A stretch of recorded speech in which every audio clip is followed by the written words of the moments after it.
கர்த்தருடைய பரிசுத்த நாமத்துக்கு ஸ்தோத்திரமும் துதியும் கனமும் மகிமையும் எப்போதும் உண்டாகட்டும். இந்த நல்ல 7ஆம் மாதம் 28ஆம் தேதியை காண செய்த தேவாதி தேவனுக்கு கொடான கோடி ஸ்தோத்திரம்.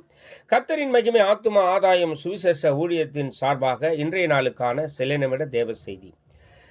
இனி காலம் செல்லாது என் ஆண்டவராக இயேசு கிறிஸ்து வரப்போகிறார். ஆயத்தமாயிருங்கள், ஆயத்தமாயிருங்கள். அநேகரை ஆயத்தப்படுத்தி ஆண்டவர் பக்கமாய் திருப்புங்கள். பக்கத்துணையாய் கர்த்தர் உங்களோடு கூட இருப்பார். விசேஷமாக இந்த வார்த்தைகளை கேட்கிற ஒவ்வொருவரும் லைக் பண்ணுங்க, ஷேர் பண்ணுங்க, சப்ஸ்கிரைப் பண்ணுங்க.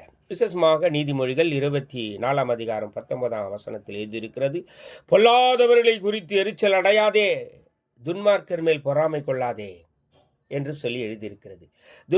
துன்மார்க்கமான காரியங்களை செய்வார்கள், உங்களுக்கு விரோதமான எல்லா காரியத்தையும் செய்வார்கள்.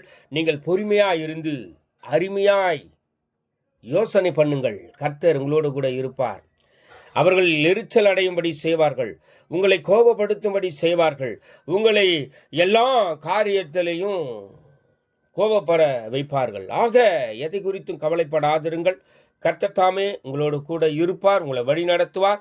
ஆக நீங்கள் பேசாதிருந்தால் நலமாயிருக்கும். வேதம் சொல்லுகிறது, நீங்கள் பேசாமல் இருந்தால் நலமாயிருக்கும் என்று சொல்லி பேசாமல் இருந்து ஜெயித்து விடுங்கள். கர்த்தர் உங்களோடு கூட இருப்பார். God bless you.